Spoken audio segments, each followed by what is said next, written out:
First contact.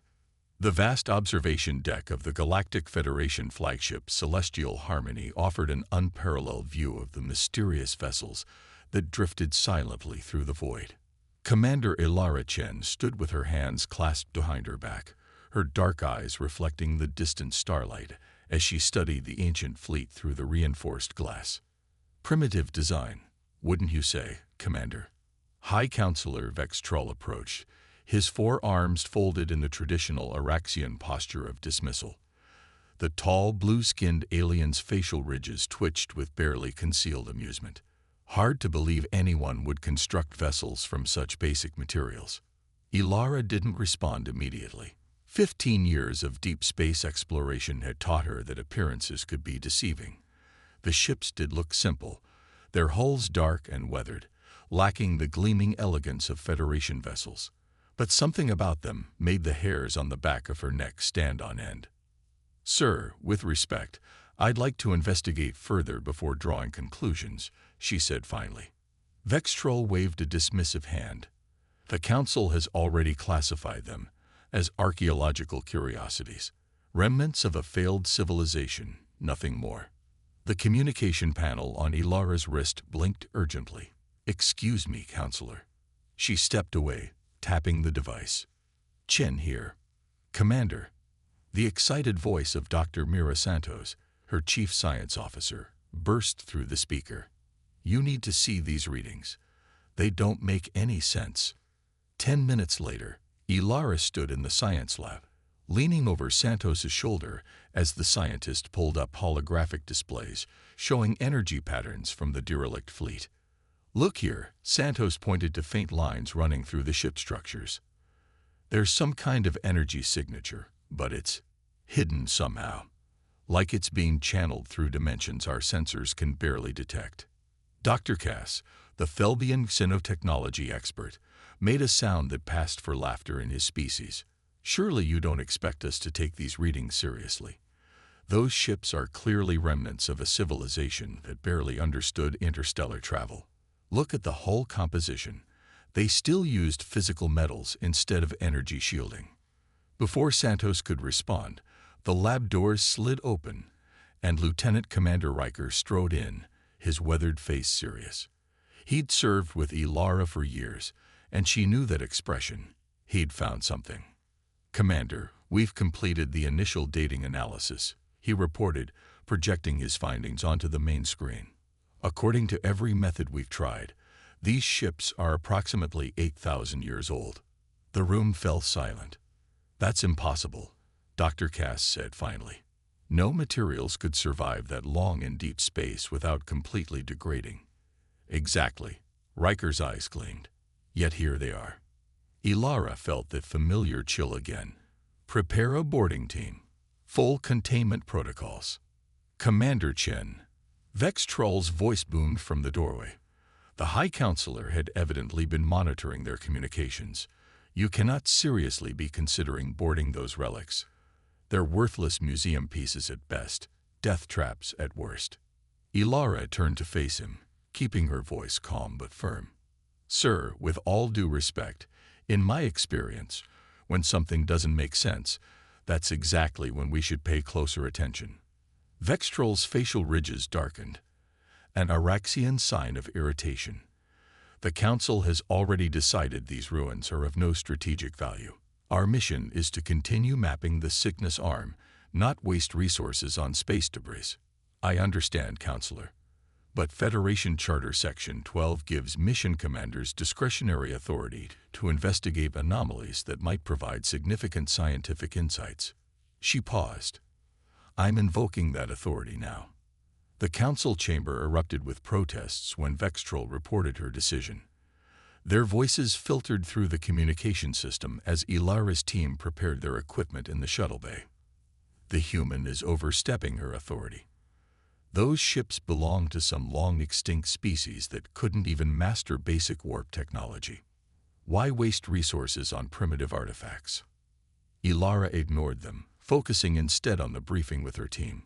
Santos for scientific analysis, Riker for security, and Dr. Harper, They're xenolinguist and archaeologist. We're looking at approximately 6 hours of exploration, she explained, checking the seals on her environmental suit. Our priority is to determine what's generating those unusual energy readings, and if possible, identify who built these ships. The shuttle detached smoothly from the Celestial Harmony, its thrusters propelling them toward the largest vessel in the ancient fleet. As they approached, the ship's true scale became apparent. At least 2 kilometers long, with a design that somehow seemed both alien and oddly familiar. Atmospheric readings inside are stable, Santos reported, checking her instruments. There's even minimal gravity. These systems shouldn't be functioning after 8 millennia. If they're functioning, Harper added, adjusting her equipment, someone must have designed them to last. The shuttle's docking procedure went smoothly, too smoothly, Ilara thought. The ancient ship's airlock systems interfaced with theirs perfectly, as if they had been designed to be compatible with current technology. As the team stepped through the airlock, their boots touched down on floors that looked like plain metal, but felt subtly responsive. Their lights revealed corridors that seemed both alien and strangely intuitive to navigate. The architecture had a flow to it that Ilara couldn't quite place, but it felt comfortable. This layout, Harper murmured, running her scanner over the walls. It's unlike anything in our records, but something about it feels natural to navigate. The energy readings are stronger now, Santos said, her scanner beeping steadily. They're coming from what appears to be a command center ahead. The command center was circular, with dead screens lining the walls. A central platform held what looked like a captain's chair, covered in dust, but otherwise perfectly preserved. Look at this, Riker approached one of the control panels. These interfaces, they're not just physical controls. There are neural connection ports here. Ilara stepped closer.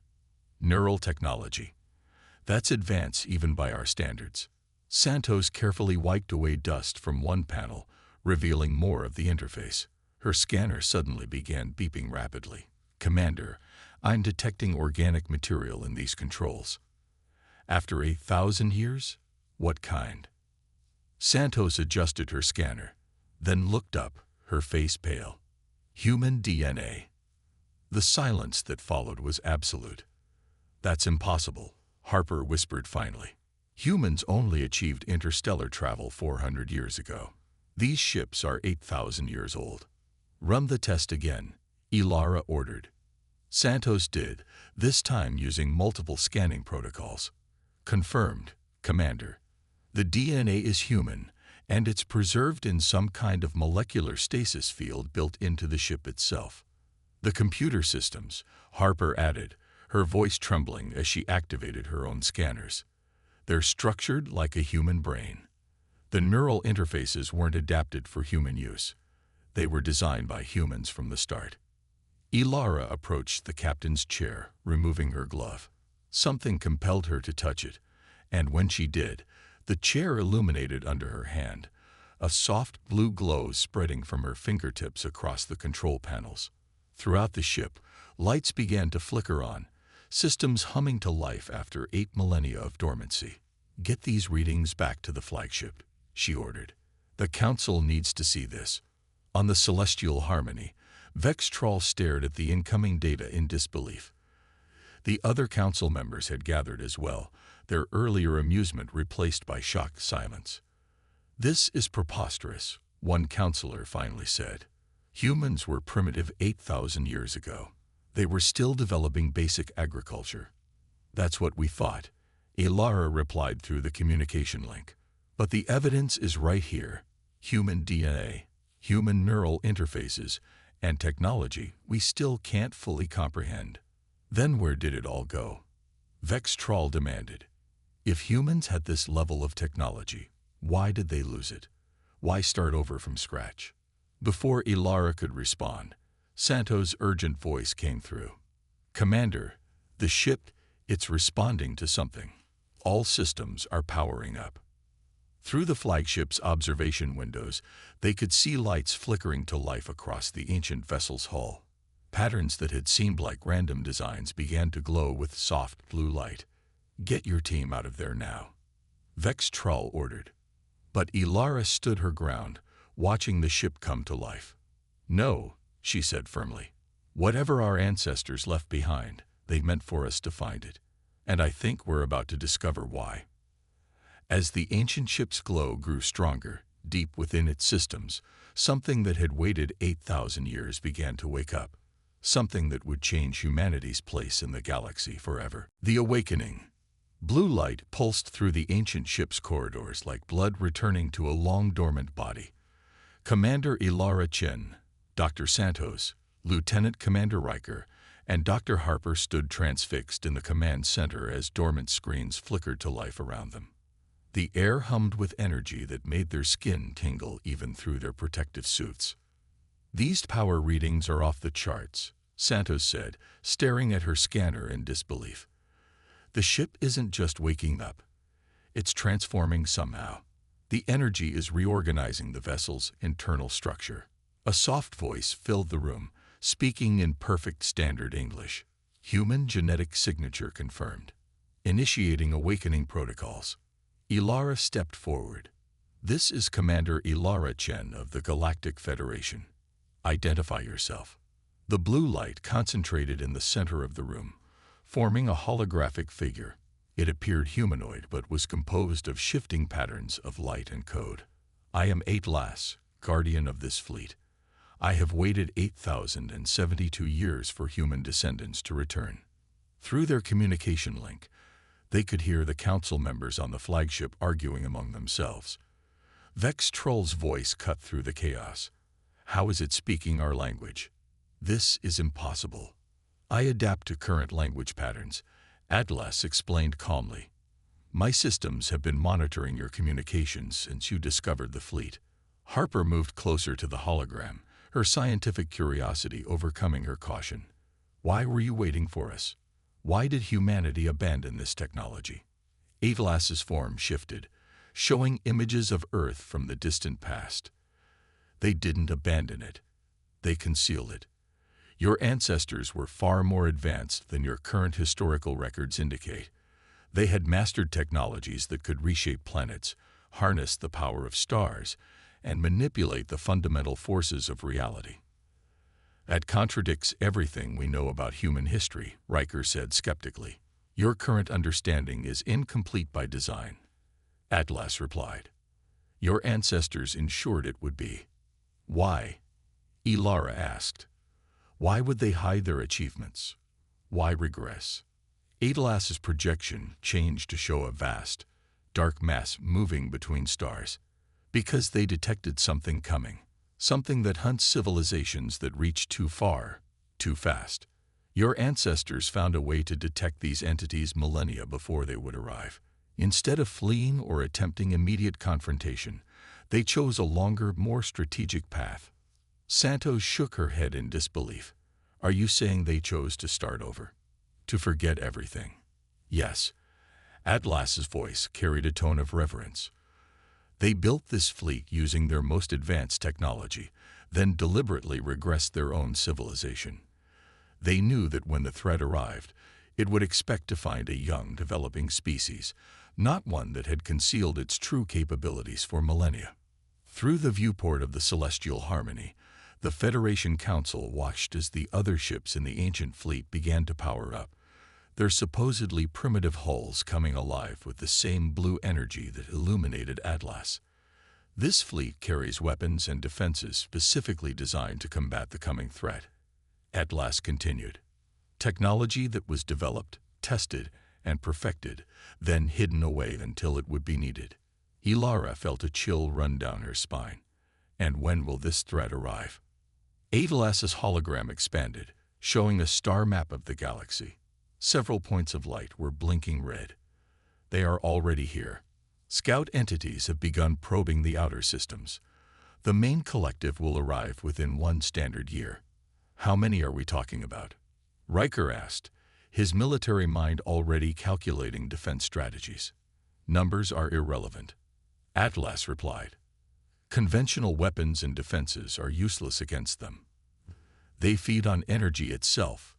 The more advanced the technology, the more nourishment they receive. Your most powerful weapons would only make them stronger. On the flagship, the council chamber had fallen silent. Even Vextrol seemed at a loss for words. Every ship in this fleet was constructed for one purpose. Atlas continued, turning to face Ilara directly. To protect not just humanity, but all sentient life in the galaxy. The fleet's systems can only be fully activated by human command. Your ancestors built them this way to ensure the power could not be misused. Ilara looked around the command center at the technology that had waited patiently for 8 millennia. What do you need us to do? First, you must understand what your ancestors created, Atlas answered. Let me show you. The command center's walls seemed to dissolve, replaced by a vast holographic simulation. The team found themselves standing in what appeared to be an enormous underground facility on Earth, filled with thousands of humans working on advanced technology. This is the Global Defense Initiative from 8,100 years ago, Atlas explained. The last unified government of ancient Earth. The simulation showed scientists examining data from deep space monitoring stations. One stepped forward, a woman with features that reminded Ilara of her own grandmother. The void entities have been confirmed, the ancient scientist reported to her colleagues. Our quantum detection array has tracked their movement through 3 galaxies. Their pattern is consistent. They target civilizations that have mastered antimatter containment and zero-point energy. The council members watched in stunned silence as the recording continued, showing the ancient humans discussing their options. We can't beat them with conventional methods, another scientist argued. They absorb energy weapons, feed on reactor cores, and can disable any technology that emits an electromagnetic signature. We need to think differently. The scene shifted to show massive construction facilities where the fleet was being built. These ships are different, Atlas explained. Their hulls aren't primitive. They're composed of materials specifically engineered to be invisible to the entity's energy detection. Their propulsion systems don't use conventional physics as you understand it. Their weapons operate on principles your current science hasn't even conceptualized. If this threat is real, Vextrol finally asked through the communication link, why hide the fleet? Why not leave the knowledge to prepare? The ancient recording seemed to answer his question as another figure spoke. If we leave our descendants advanced technology, they'll use it. They'll be detected. The entities will know something is wrong. Our only advantage is surprise. Your ancestors knew the galaxy would dismiss these ships, Atlas said, its hologram brightening. They counted on it. The void entities are watching now, seeing what they believe is a young civilization with relatively primitive technology. They see exactly what your ancestors wanted them to see. Santos stared at her readings, her face pale. The ship systems are showing us their technical specifications. The things they knew, it's incredible. Their understanding of quantum mechanics, dimensional engineering. We're centuries behind this. The recording showed the final moments of the ancient council as they activated a device designed to begin the long process of erasing their civilization's advancements, taking humanity back to a pre-industrial state. They gave up everything, Harper whispered, tears in her eyes. All their knowledge, their achievements. To give you a chance to survive, Atlas finished. And now, Commander, we must prepare. The void entities are coming, and we don't have much time. Before Ilara could respond, alarms began blaring throughout both the ancient ship and the Federation flagship. Riker rushed to the newly activated console, his face going pale as he read the information. Long-range sensors are detecting something massive entering the galaxy, he reported. Multiple contact points, just like in Atlas's warning. On the Celestial Harmony, the emergency systems flashed red as Federation long-range scanners confirmed what the ancient ship had already detected. The research outpost on Proxima Delta has gone silent, a council member reported, voice shaking. All power signatures just vanished. Ilara turned to Atlas, her decision made. Show us how to activate the fleet. It's time to fulfill our ancestors' plan.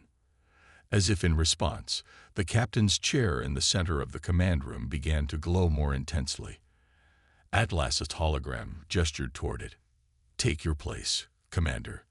The Sentinel fleet awaits your orders. With the eyes of the Federation Council upon her, Ilara Chen stepped forward and sat in the chair that had been waiting 8 millennia for her arrival. The neural interface activated, connecting her mind to the ancient ship systems.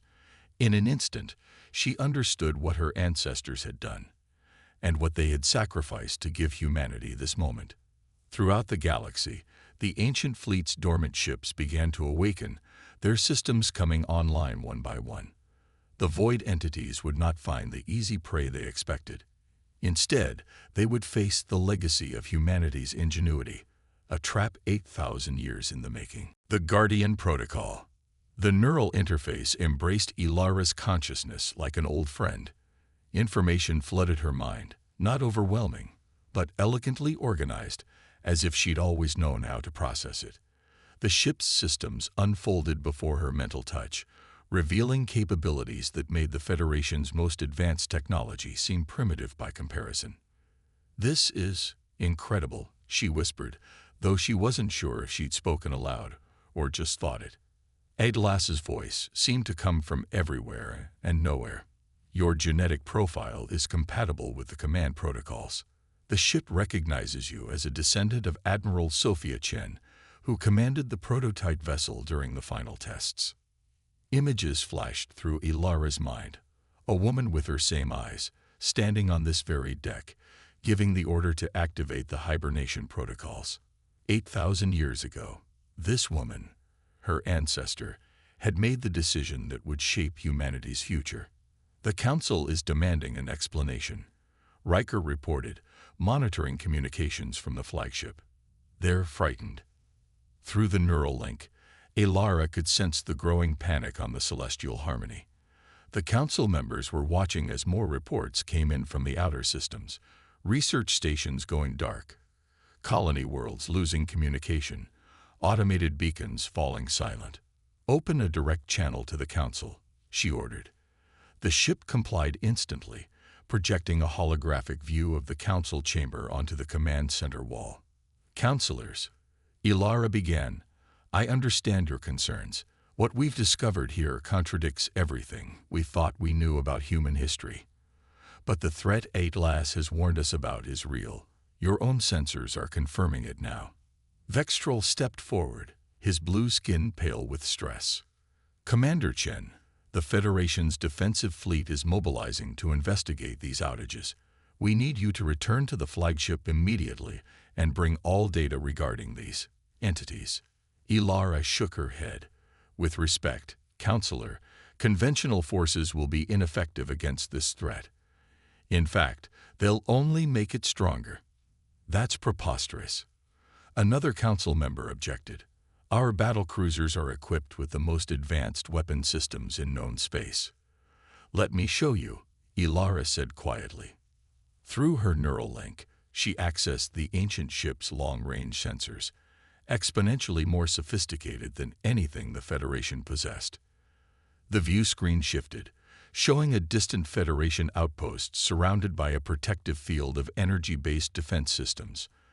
As they watched, a shadowy mass approached, barely visible against the backdrop of space.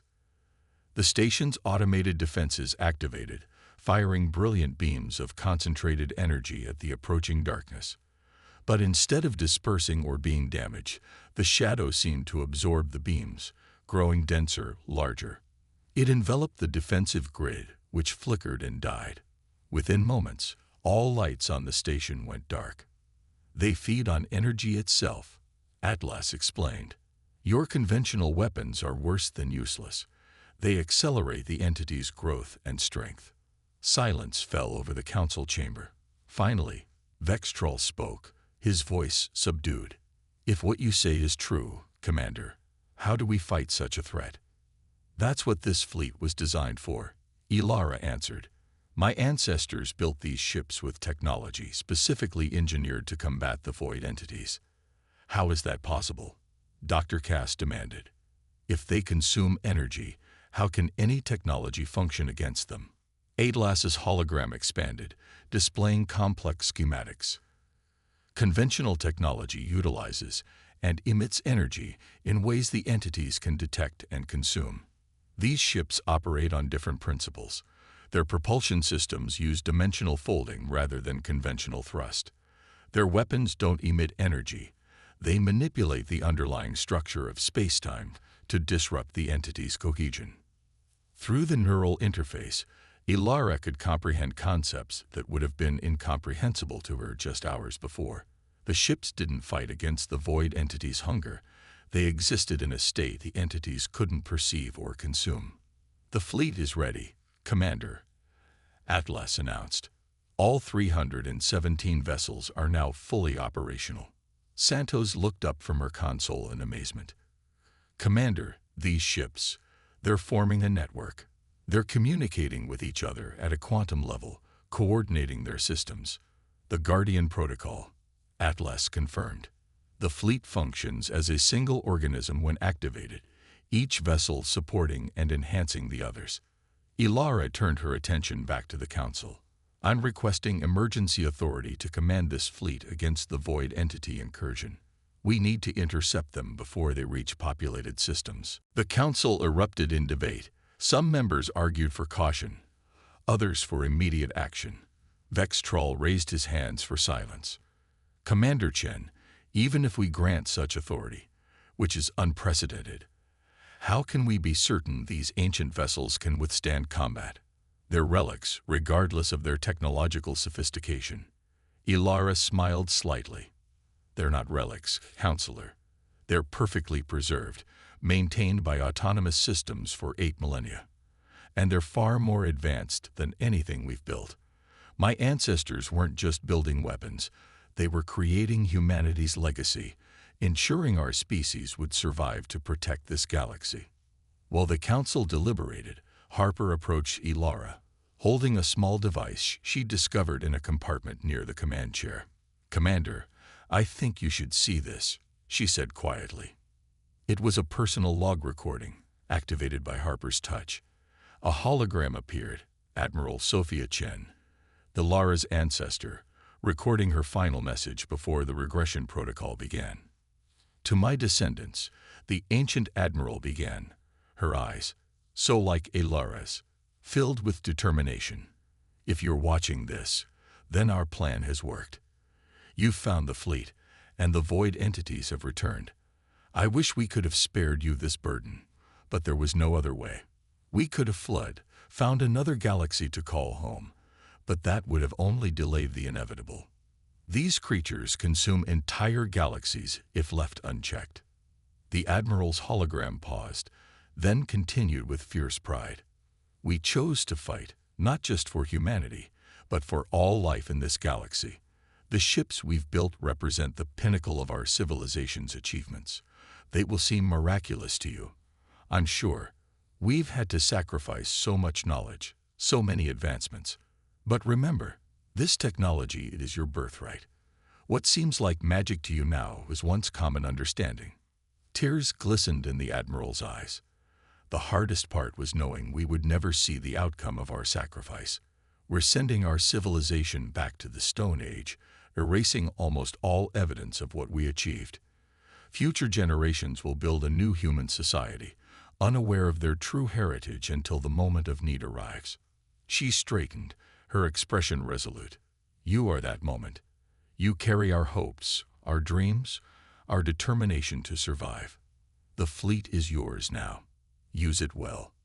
The message ended, leaving the command center in silence. Ilara felt a profound connection to this woman separated from her by 8 millennia, but united by purpose and blood. On the view screen, Vextrol cleared his throat. "The Council has made its decision. Commander Chen, you are hereby granted emergency authority to command the Sentinel Fleet, as you call it. Federation forces will coordinate with you, but will maintain a defensive perimeter around populated systems." "Thank you, Counselor," Ilara replied. She turned to her team. "Dr. Santos, I need you to serve as my science officer. Your understanding of the ship's systems is growing by the minute. Lieutenant Commander Riker, you'll coordinate with Federation Defense Forces. Keep them informed, but at a safe distance.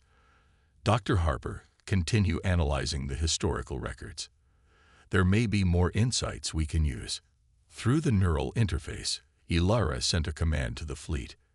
The ancient vessels moved in perfect synchronization, their formation shifting like a murmuration of starlings. At last, she called, "Show me the primary incursion points." The holographic display expanded, showing the path of the void entities as they moved deeper into the galaxy. Multiple tendrils of darkness were spreading from the initial contact points, seeking energy sources to consume. They're adapting their approach based on the resistance they encounter, Atlas observed. The advanced Federation outposts were consumed first, while more primitive worlds have been bypassed temporarily. They're prioritizing technological civilizations, Ilara realized, just as my ancestors predicted. She studied the tactical display, formulating a strategy. The Sentinel fleet had advantages no other force in the galaxy possessed. They were invisible to the entity's perception, immune to their energy-draining capabilities, and armed with weapons designed specifically to disrupt their cohesion. We'll divide the fleet into 3 battle groups, she decided. The first will intercept the largest incursion in the Orion sector. The second will protect the densely populated systems in the Cygnus Arm. The third will remain in reserve, ready to reinforce either group as needed. As the ancient vessels moved into position, Ilara felt the weight of her responsibility. 8,000 years of preparation, countless lives sacrificed, all leading to this moment. Her ancestors had given up everything they'd built to ensure humanity would have this chance. Sentinel Fleet, this is Commander Chen. She broadcast to all 317 ships. Prepare for engagement with void entities. Our mission is clear. Protect all sentient life in this galaxy, just as our ancestors intended. The fleet acknowledged her orders, their systems humming with power that existed just outside the void entity's perception. As they accelerated toward their targets, Ilara accessed the weapons systems through her neural link, understanding for the first time the true nature of what her ancestors had created. These weren't simply ships. They were humanity's greatest achievement, a perfect fusion of technology and purpose, designed to defend life itself against a threat that consumed civilizations whole. And now, after 8 millennia of waiting, they would fulfill their destiny. The void entities would find that humanity was not the easy prey they expected. Instead, they would face the legacy of a civilization that had sacrificed everything to ensure this very moment could occur. A trap 8,000 years in the making, finally ready to spring. The coming storm. The Sentinel fleet moved through space like shadows between stars, their propulsion systems leaving no energy wake for the void entities to detect. Ilara monitored their progress through the neural interface, her mind expanded by the ancient technology to comprehend battle formations across light years of space. First contact in 5 minutes, Riker reported, studying the tactical display. The void entities had consolidated into larger masses as they progressed deeper into the galaxy, consuming energy from automated beacons and unmanned stations. They haven't encountered our ships yet. They can't see us, Santos explained, her eyes wide with wonder as she studied the ship's specifications. These hulls are incredible. They exist partially in a dimensional state the entities can't perceive. Through the view screen, they watched as the lead ships of Battle Group Alpha approached the largest void entity concentration. The entities appeared as a swirling mass of darkness against the backdrop of space, spreading tendrils reaching toward a small Federation research outpost. Initiating containment protocol, Ilara commanded through the neural link. The ancient ships responded instantly, moving into a spherical formation around the dark mass. What exactly are these weapons? Vextral asked through the communication link from the Celestial Harmony, which was maintaining a safe distance from the engagement zone. They don't emit energy in the conventional sense, Ilara explained as she activated the fleet's primary defense systems. They create localized disruptions in dimensional space, essentially forcing the entities to remain in a single-phase state where they're vulnerable. The void entity reacted as the containment field activated, its tendrils withdrawing from their advance toward the research station. It condensed into a tighter mass, seeming to sense something was wrong even if it couldn't detect the ships themselves. Containment field stable, Atlas reported. The entity is now isolated.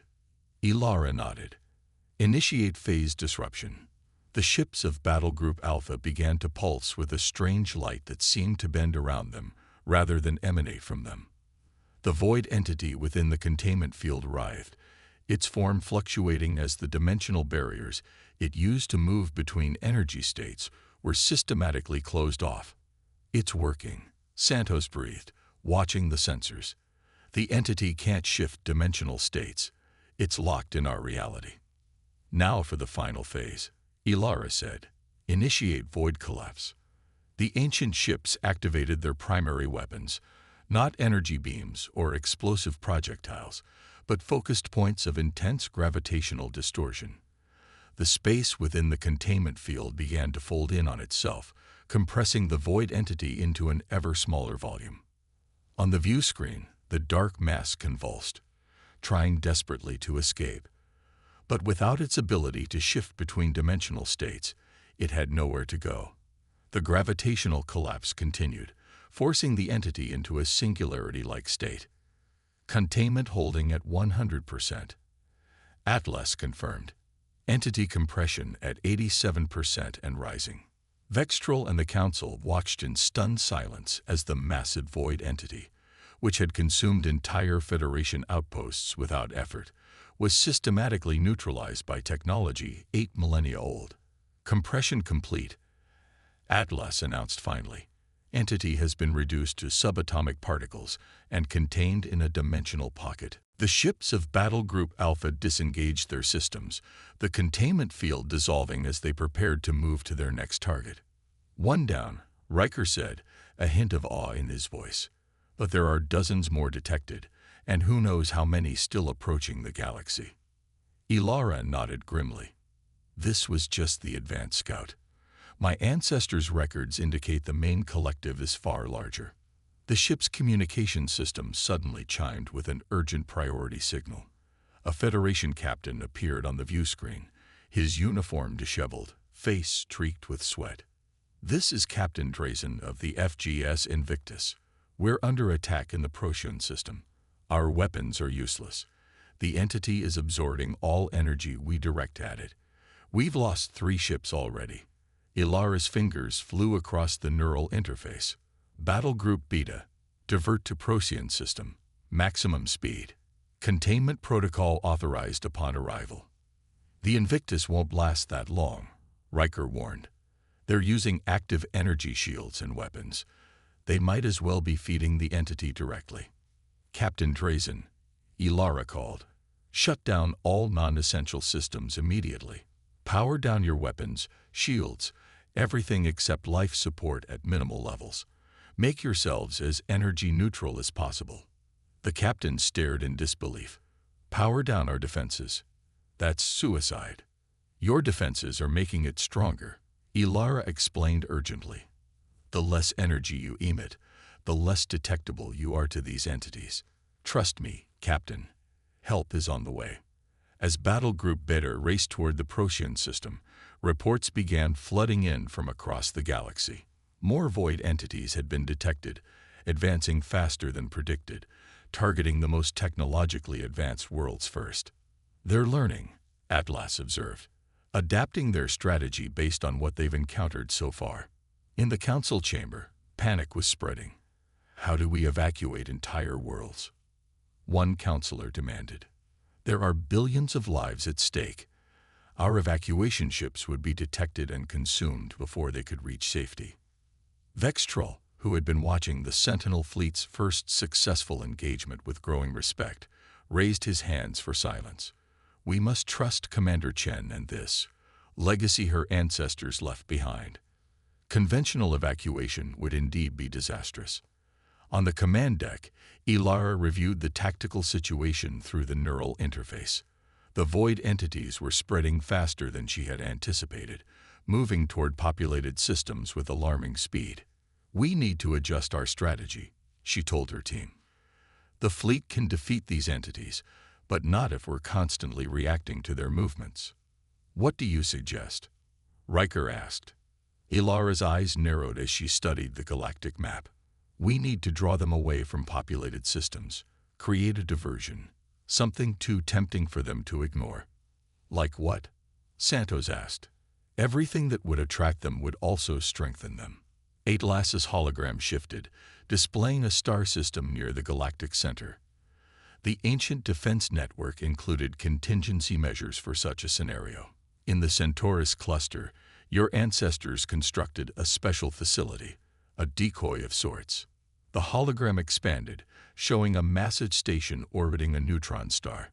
This facility can generate an artificial energy signature that mimics a highly advanced civilization, one far more technologically developed than the Federation.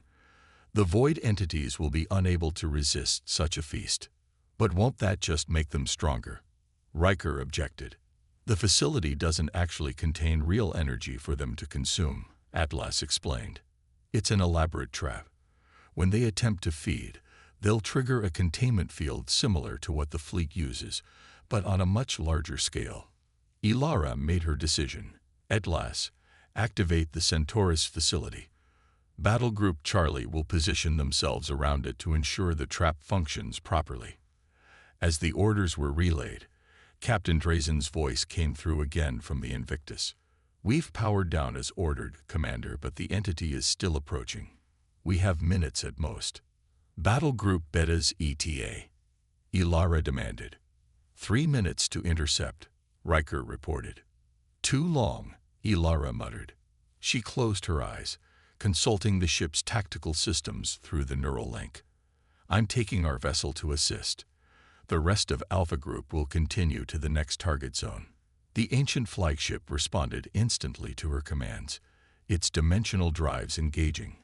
Unlike Federation jump technology, which tore a visible hole in spacetime, the ancient ship simply shifted, disappearing from one location and appearing near the embattled Federation vessels in the Procyon system. The void entity there was massive, having already consumed the energy from 2 Federation cruisers.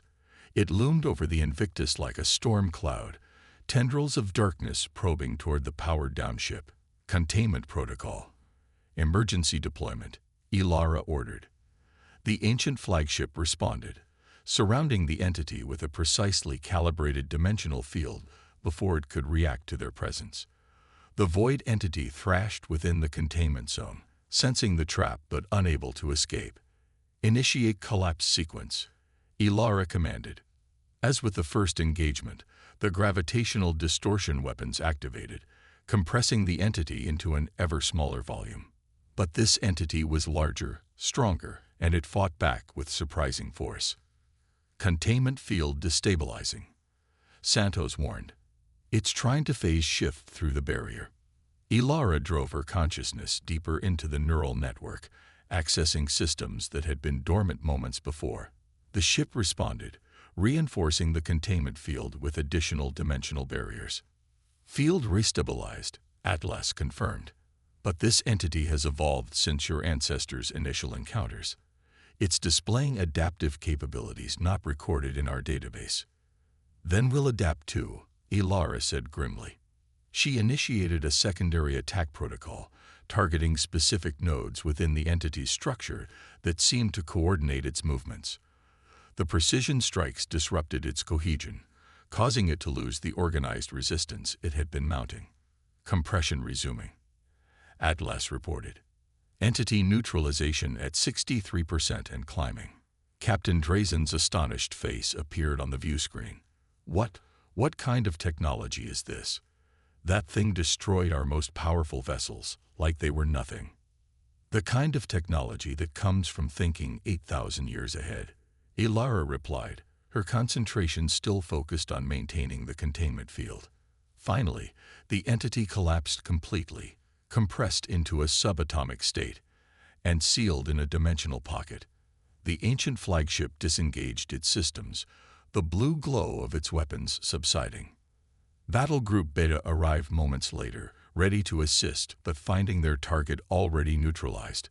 Ilara redirected them to the next threatened system without delay. Back in the council chamber, the mood had shifted from panic to cautious hope. Vextrol studied the tactical displays showing the Sentinel fleet's movements across the galaxy. The ancient facility in the Centaurus cluster is active, and Aid reported. It's generating the artificial energy signature as planned. Long-range sensors indicate multiple void entities changing course to investigate. The trap is set, Vextrol murmured. He opened a channel to Ilara's ship. Commander Chen, the Council has been monitoring your engagements. I owe you an apology for dismissing these vessels so readily. Ilara nodded, too focused on coordinating the fleet's operations to dwell on vindication. We're making progress, Counselor, but this is just the beginning. The main collective is still approaching. These are just the advance forces.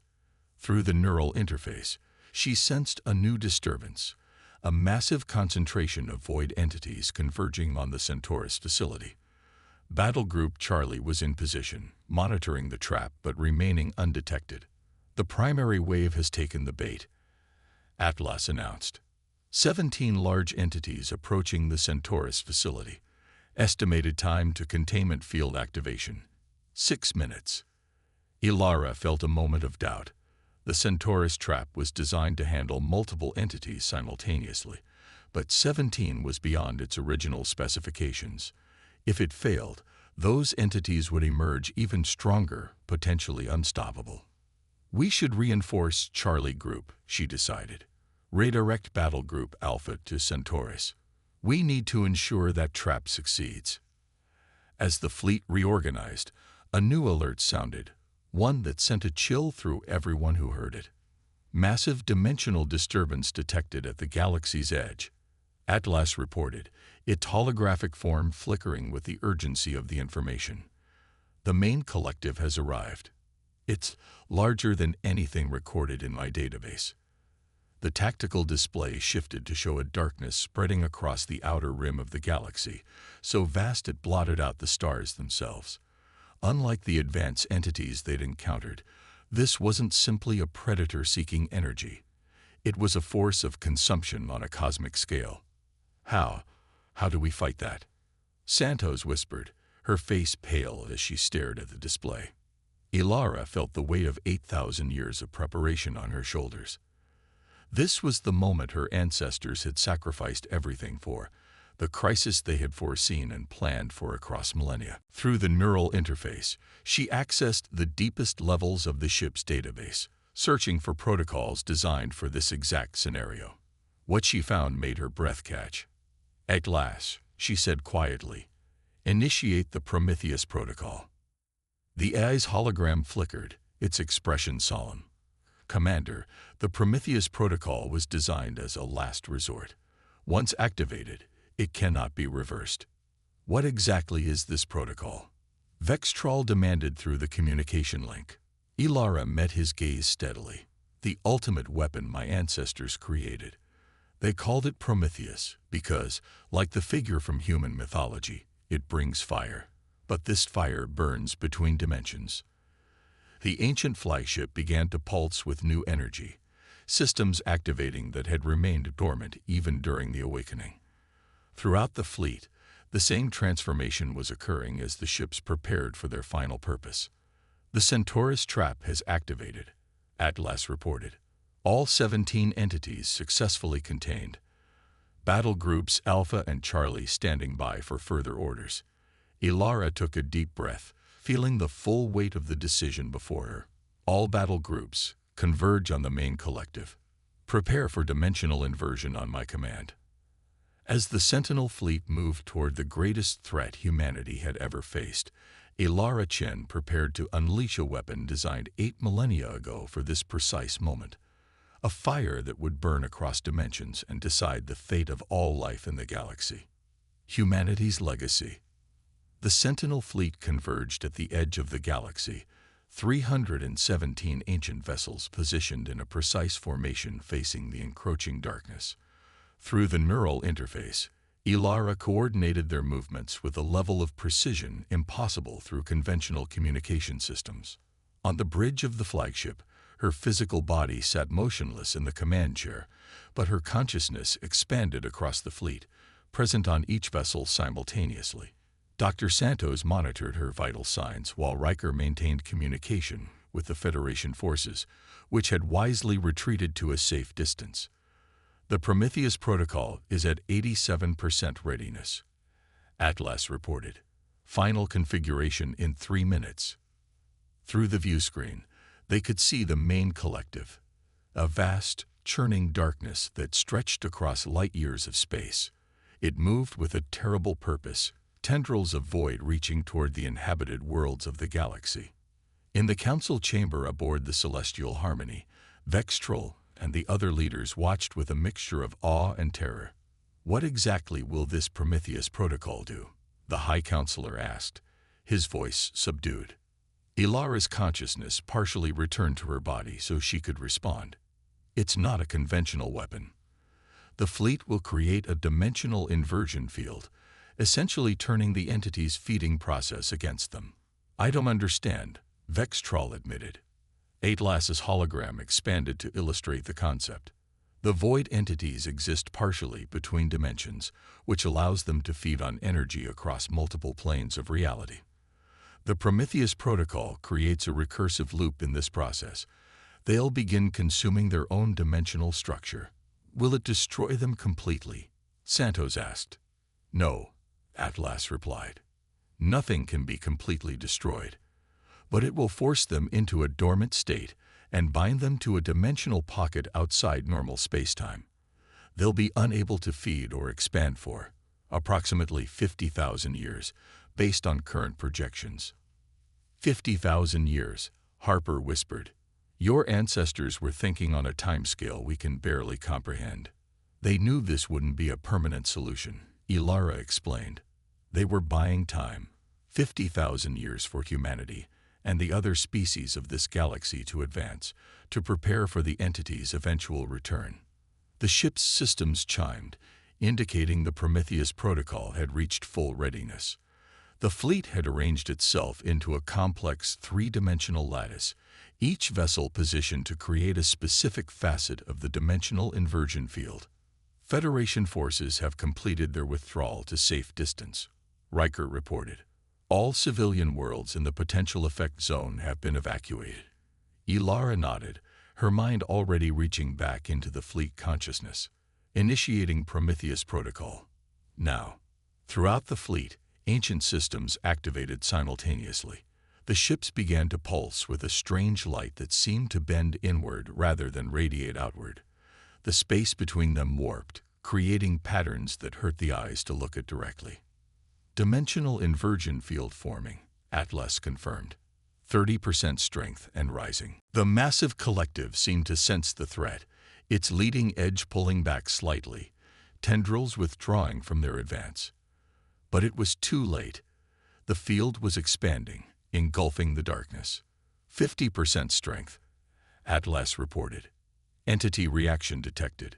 The void collective convulsed, its form rippling as it tried to retreat.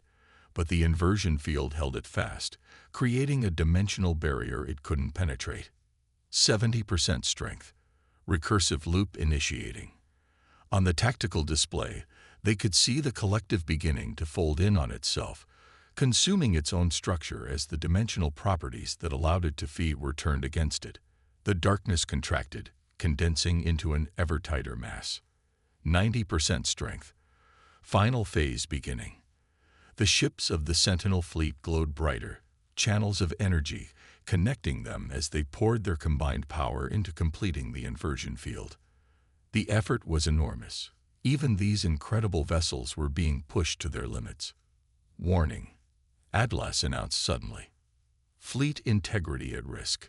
The dimensional stresses are exceeding design parameters.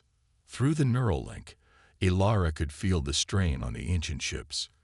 Components that had functioned perfectly for 8 millennia were beginning to fail under the unprecedented strain of containing the full collective. We need more power to complete the field closure, she realized. Divert all non-essential systems. It's not enough, Atlas warned. The collective is fighting the compression. We need more. Ilara made her decision in an instant. Divert power from the dimensional shields. Santos looked up in alarm. Commander, those shields are what's protecting the fleet from the dimensional backwash. Without them, we'll be exposed to the same forces affecting the collective, Ilara finished. But we'll have the power we need to complete the protocol. Through the neural interface, she gave the command. Throughout the fleet, the dimensional shields that protected the ships began to power down, their energy redirected to strengthen the inversion field. Field strength at 95%, Atlas reported. Collective compression accelerating. The effects were immediate. The void collective contracted rapidly, its massive form crushed by forces it couldn't resist. But without their shields, the ships of the Sentinel fleet began to show signs of stress. Hull plating cracked, energy conduits overloaded, systems failed. Field strength at 98%, Atlas continued. Collective nearly contained. Fleet integrity critical. In the council chamber, Vextrol watched in horror as the ancient ships began to break apart under the dimensional stresses. Commander Chen, the fleet is being destroyed. Abort the protocol. We can't abort, Ilara replied, her voice calm despite the chaos around her. This is what the fleet was built for, its final purpose. My ancestors knew this moment would come. Through her neural connection, Ilara felt the ships dying around her, their ancient systems finally reaching their limits after 8 millennia of perfect function. But they continued their task, pouring the last of their energy into completing the inversion field. Field strength at 100%, Atlas announced. Dimensional pocket forming. Collective containment. Successful. On the view screen, they watched as the compressed void collective vanished into a point of absolute darkness that itself winked out of existence, trapped in a dimensional pocket outside normal spacetime, bound for 50,000 years. But the victory came at a terrible cost. The Sentinel fleet, humanity's greatest achievement and the legacy of an advanced civilization long forgotten, was breaking apart. Ships that had waited patiently for 8 millennia to fulfill their purpose were now failing. Their mission complete. Fleet integrity failing, Atlas reported. Dimensional fractures spreading throughout all vessels. Ilara could feel the flagship dying around her, systems shutting down as the dimensional backlash tore through its structure. Transmit all data to the Federation network, she ordered. Everything. The technical specifications, the historical records, all of it.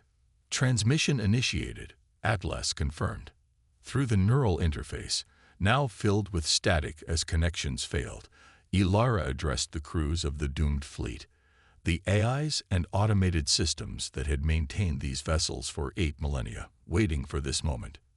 You've fulfilled your purpose, she told them. My ancestors would be proud. The galaxy will remember what was sacrificed here today. On the celestial harmony, Vextrol watched in solemn silence as the ancient fleet began to break apart. Ships that had seemed primitive just days ago, but had proven to be the most advanced technology the galaxy had ever seen, were now disintegrating, their purpose fulfilled. Get her out of there, he ordered. Send rescue ships immediately. But before rescue craft could launch, a blinding light erupted from the flagship's remains. When it faded, a small shuttle was racing away from the disintegrating fleet. Ilara's team had managed to escape. Hours later, aboard the Celestial Harmony, Ilara stood before the assembled council. Her neural connection to the fleet was gone, leaving an emptiness in her mind that ached like a phantom limb. But the data had been saved, the knowledge her ancestors had preserved, the technology they had created, all of it now secure in Federation databases. The Void Collective has been contained, she reported formally. The threat is neutralized for approximately 50,000 years. The Sentinel fleet has been destroyed, but its purpose was fulfilled. Vextrol rose from his seat, something he rarely did as a matter of protocol. Commander Chen, the Federation owes you and your ancestors a debt that can never be repaid. You've saved not just humanity, but all sentient life in this galaxy. He paused, looking around at his fellow counselors. We've reviewed the historical data transmitted from the fleet's archives. The sacrifice your ancestors made, deliberately regressing their own civilization, erasing their achievements, all to prepare for this moment. It's unprecedented in galactic history. Ilara nodded, feeling the weight of that legacy. They gave up everything they'd built because they understood that some threats can't be faced directly. They needed to create a trap 8,000 years in the making, a strategy that required patience beyond anything we can imagine.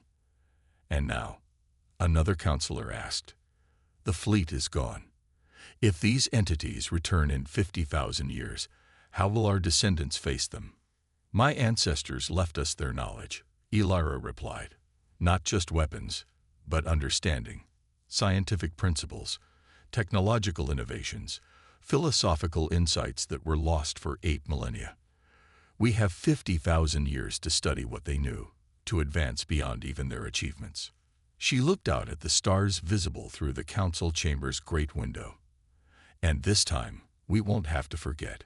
We can build on what they left us, prepare openly for the entity's return. When they awaken, they won't find defenseless worlds. They'll find a galaxy united and ready. In the days that followed, Federation scientists began the monumental task of analyzing the data from the Sentinel fleet. The technological principles involved were centuries beyond current understanding, but they were comprehensible. A roadmap to advancement that would transform civilization. 1 month after the Prometheus Protocol's activation, Ilara stood in a new laboratory complex established specifically to study the ancient knowledge.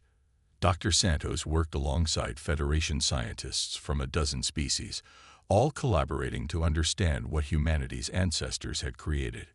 We've only scratched the surface, Santos told her, gesturing to the holographic displays showing fragmented schematics from the fleet. Their understanding of dimensional physics alone will advance our science by centuries.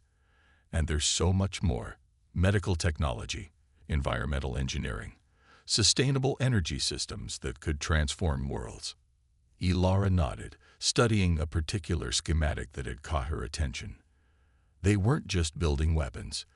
They were preserving knowledge they knew would be valuable even beyond the void entity threat. A gift across time, Santos agreed. From our ancestors to us. A communication alert chimed, and Vextrol's image appeared on the main screen. Commander Chen, the Council has reached a decision regarding your proposal.